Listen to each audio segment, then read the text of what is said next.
All right, so track and field is where we start this abbreviated version of the show. Today we welcome another fast-rising young talent from Jamaica. He won the silver medal in the men's long jump at last year's World Championships in Budapest. He was denied the gold medal by a last-ditch 8.52-meter effort from Greece's Metadias Tentoglou. The former Kingston College athlete won NCAA Division I indoor and outdoor titles for the University of Tennessee in 2022 and then had fourth and runner-up finishes respectively with the University of Arkansas in 2023. Well, it's a pleasure to welcome to the SportsMax zone 23-year-old Wayne Pinnock. Good afternoon, Wayne. How are you? Hey, good afternoon. I'm here. Well, you were supposed to join us on set. I think it was last week. We missed out on that opportunity, Wayne. Well, I had a lot going on, so, I was busy and I had to, tell them to carry it back. Yeah, we're happy that you could join us today, of course. It's on Zoom, but nevertheless, we get to have the conversation with you. So what have you been up to? Started back training? Well, yeah, I've been back in training. Just got back from the RJR, so I'm just here, getting ready for my competition next week Saturday. Yeah. Just prepare, having the right mindset to go out there and, execute. Yeah, how was that RJR Awards? I was supposed to attend, and unfortunately, I had to miss that one. Well, it was okay. Unfortunately, I never won. Yeah. Congrats to Antonio Watson because he's everyone works hard and knowing that he's one of the he's a gold world champs medalist.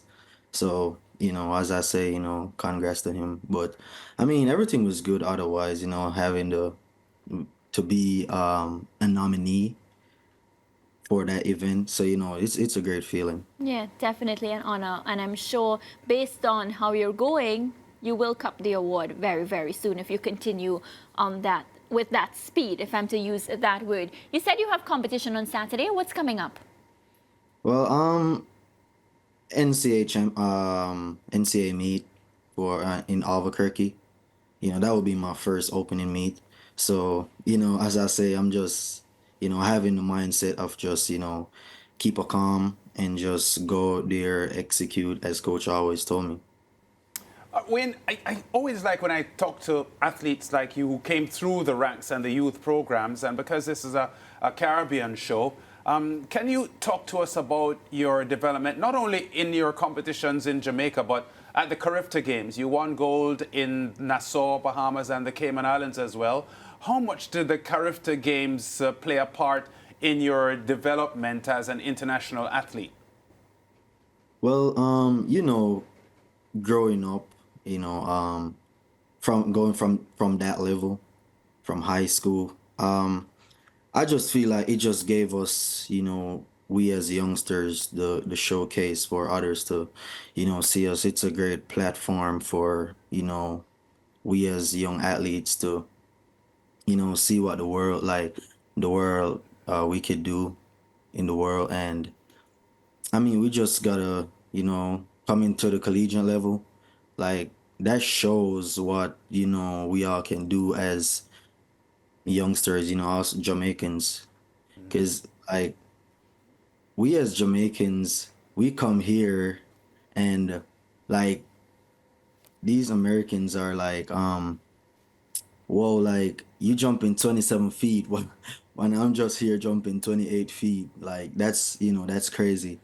But as I'm saying, like, coming from the high school level, like that really gave us, that motivation to do great stuff, coming to this, to the bigger stage. Now, like, I just, took all of that into me and, sometimes you go out there, you're not going to win all the time, but you just got to have that mindset of just, work hard and, just pray to God all the time, and it will eventually work out. Yeah. Can you expand on that point a bit, Wayne? Because a lot of athletes who end up being global medalists and world champions and Olympic champions. Talk about the preparation that the high school championships in Jamaica had given them by way of how competitive it is, how stressful the final day at Champs can be, and it almost gave them a sort of taste as to what they would expect when they transitioned into international competition. Did you find that your championship performances for Kingston College at the National Stadium gave you that kind of stomach for the international level that you're at now? I mean, yeah, that gave us, gave me the motivation. Most people say, competing at champs is like competing at, the world championship. The adrenaline and the support, the fans, the spectators. And the pressure, because as a Kingston College Fortis man, you know that you carry a lot on your shoulders. Yeah, as I say, like, it gave us that drive, and the spectators, everyone just, gave you that motivation to just push hard. And as I say, like, it's just hard work, dedication. You got to have that mindset of, wanting it. You get me? You can't just get up today and be like, yo, I'm gonna work hard, and tomorrow, you don't turn up, you don't show up. You know, training is gruesome. Everyone knows that, but it really takes a champion to know what it feels like. All right, at 17 or 16 years old, when you were multidimensional in your talent, but you are zoning in now on the long jump. At that age, in your mid-teens, how did you see your future in the sport? As I said, given the fact that you had so many talents as a hurdler and so on. Well, talking about that, coming from the primary school level, I also had broke the primary school long jump record, and I also won the hurdle that here too when I had broke that record. So, took it over from that to the high school. Also having the high school and the high school long jump record and the hurdles record, like, it's just it's just a wonderful feeling to see the growth coming from there. The growth coming from high school, and then at this higher level, like, that's it's really stunning. And as I say, last year competing at 2022, competing at that world championship, like, I saw, like, the field wasn't, better than me. I was just, I wasn't prepared to go there to do my best. And to have that experience, gave me all that motivation I need. Like, I had locked into everything, ensuring that my body is right, taking care of my body in practice and everything, getting everything right, fixing, me and coach working on, things technically, getting my sprinting better, because, you know, sprint, like, learning how to sprint better, makes you, jump further, getting faster. Okay, it's speed, height, and distance. Yeah, Wayne, just to follow up on a few things that you just said. One, let me be more specific than Lance was. The 110 hurdles, you are still the Class 1 champs record holder, and we know you have tremendous talent in that event. Is that an event that you have now put behind you, and will it be that you are now fully focused on the long jump? Well, it's a tough one to answer, but I also had that love for hurdles. But when I just started University of Tennessee, my coach told me I was gonna have a lot of problem going over them high hurdles. But before I left, went to college, um, I was training over them Olympics hurdles before I went up, but then me and Coach Ken, we were planning on start sprinting because he sounds like he saw something in me, and I was just like, I'm gonna just believe in what Coach says, because if you don't believe in Coach, like, you can't achieve anything. So I took that over, and that season I had run 6:62 in the 60 Yeah, 60 meter yeah. dash. And then, I had won the NCAA titles that season too. But In then the long jump, in two. 2023, me and Coach Travis, Yeah, I was supposed to sprint that season, yeah. but I got hurt. And then, we were just, I had to focus on just, staying on the long jump. And then for this season, try and see if we could sprint. But I'm gonna for sure run a couple of 60 meters this season, but I'm not sure as yet when will that be. But as I say, like, I just took it, like, if I could go back over them hurdles, like, like I'm saying, like, I'm ready to go back over. Sure. Yeah, so it sounds to me, because clearly we know that you have the ability to do it, but it sounds to me that because of the injuries that you've had, and we know you've had some hamstring issues over the year, you are a little bit cautious, and on the part of your coach, he is tremendously cautious because he does not want to risk your chances in the long jump, which clearly are outstanding. Yeah. Um, as I'm saying, like, coming from also the NCAA, like, indoors and outdoors, becoming a runner up, like, that had gave me the motivation, because I was not getting some stuff right with my approach. But as I'm saying, like sometimes you're gonna go out there, you're not gonna be the winner all the time. But you just gotta pray to God, and I was put in that work, and listen what coach says, follow coach's instruction, Yeah, go out there. And when I had lost those two NCAA titles, yeah. I really had looked into myself, and from then I was getting all my approaches right. Like, I was just clicking at everything before I even went to the trials, national trials. Yeah. I know I was ready to jump before I even went there. Yeah. But then, as I say, I just prayed to God, and I went out there and, showed the world what I'm capable of doing. And, I'm forever grateful for, everything. I want to thank Coach Travis for making all of this possible. Also my family, they've been a big support with you know, all of this too. Yeah. So all my friends that always been supporting me too. So yeah, like, yeah, I'm just forever grateful. Yeah, you said something earlier that I want a clarification on. You said that you weren't prepared to do your best in Budapest. Can you sort of explain to us what you meant by that?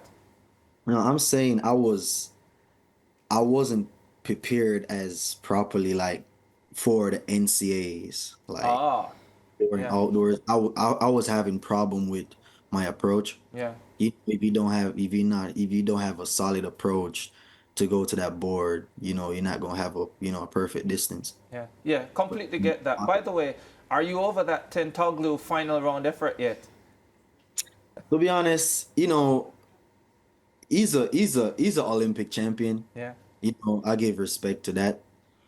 But like, I told myself that this year for sure I'm working towards it, and training been going so good. Coach been, like, today I've been doing some approaches, full approaches, and I'm telling you, like, it's working out. But I'm just continue being, that humble person, you know continue listen what coach says, and always execute. That's what he always say. yeah. I note as well that Your teammate, Jaden Hibbert, the triple jumper, says he will skip the indoor season. You will open this weekend in Albuquerque, as you pointed out. What is the plan for this campaign? Clearly, the Olympic Games is the main goal. Is there anything that you are doing differently in terms of your whole preparation for the season leading into the trials and then, of course, the Olympic Games? Well, the preparations, trying to get my sprinting better, sprint mechanics getting better, like that's one of the most, main points. And also, getting the little technical works of, my landing in the sand. Also, I'm like 30% more stronger in the weight room. Yeah. So, having all of that, shows like this season is gonna be the one for sure. I'm just, as I say, like I'm just putting everything in God's hands. Always believing, always trusting, because I'm a true believer, and I know if I put my mind to it, like if I put like anyone, if they put their mind to it, like you can achieve anything. It doesn't matter what. Here's a tough one for you. We see so many athletes going the professional route, and after the season that you had last year, I know many people were thinking, all right, he's probably going to go pro and leave the collegiate system. You remain in the collegiate system. You haven't gone pro yet. What's the thinking in that regard? Well, to be honest, so I had gotten 2 offers of going pro and having an NIL in college. But then when I was really looked on where everything stands, I feel like having the NIL, which is I don't have to pay my coach, pay anyone, still having my full scholarship, still having that full scholarship. I don't have to pay for medical bills and all of that.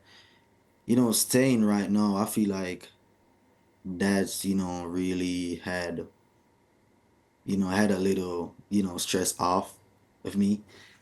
But then like, cause me and Coach G is like really flexible. Like I really understands what he's trying to say, and I'm just staying for now. See how everything goes for indoors, and then I could decide from there where I go. And you're part of quite a tremendous training group as well. A number of real quality jumpers, both triple and long, in the group at Arkansas, including the Bahamian Laquan Nearin and a number of other Jamaicans. Kerry McLeod, who was 4th at the World Championships as well. What's it like, and how significant is it that you get to train day in, day out with that type of quality?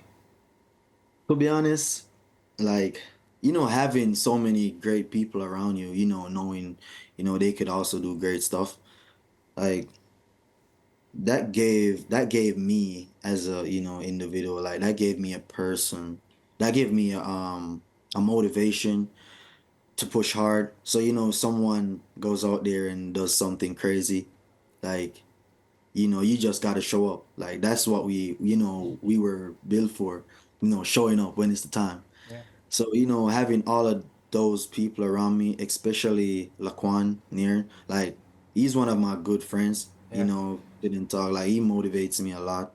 Tell me, yo, bro, like I want you to go out there, do your best. Knowing that we are long jumpers. Like he just always been there for me and always have my back, telling me, yo, bro, I just want you to go for it, even if I don't do what I'm supposed to do. I got your back 100%. And, that's what a real teammate really does. You get me? Yeah, absolutely fantastic. And yeah, Laquan Nearin, Commonwealth Games champion, really good guy. Quickly, remember a few years ago when I think it was your final year of high school, what turned out to be your final year, we had done a feature on you, and a lot of people will remember that feature, of course. We had spoken about your mom, and surely she would be tremendously proud of everything that you have achieved. You still have the support of your father, I'm sure. But then there's also your little daughter. I mean, how much has that changed your outlook on life?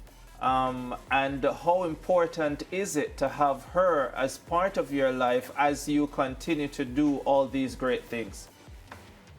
Well, it's been 10 years now since I had lost my mom. And I'm just like that. It had me for like, 3 years, 4 years straight. I couldn't focus in school at all.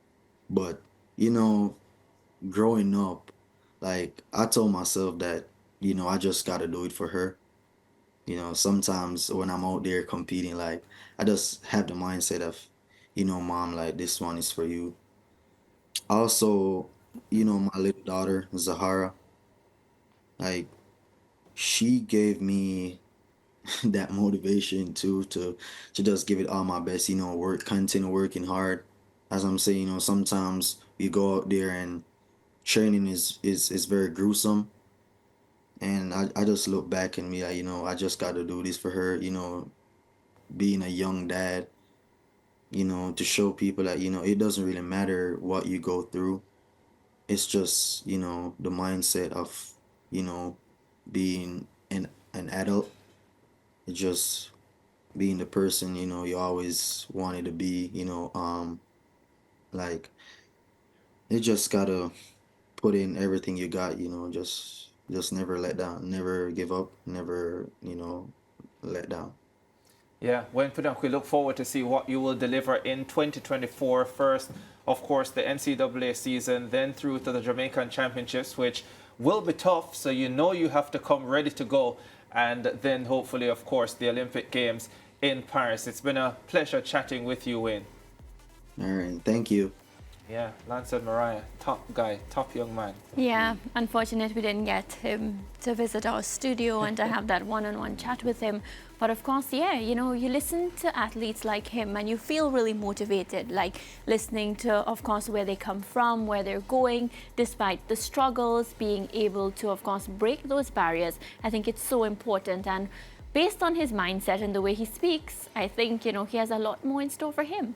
Yeah. Yeah, and you know what? I remember that feature that we had done with him, and it included a trip to St. Thomas where his mom was buried and so on, and he just referenced the fact that it's been 10 years now since she has passed, and spoke about how difficult it was for him in the early years. Yeah. He said it took him about 3 years to get over that, and there is a thing between moms and their sons. I can tell you that it is hard to explain, but we understand what he went through, and he has used it to motivate him. Yeah. And he's been dedicating a lot of his global performances to the memory of his mom and how much she meant to him. And that's always a good story. Yeah, terrific story and a tremendous young man. I actually think he's doing his second or third best event, the long jump.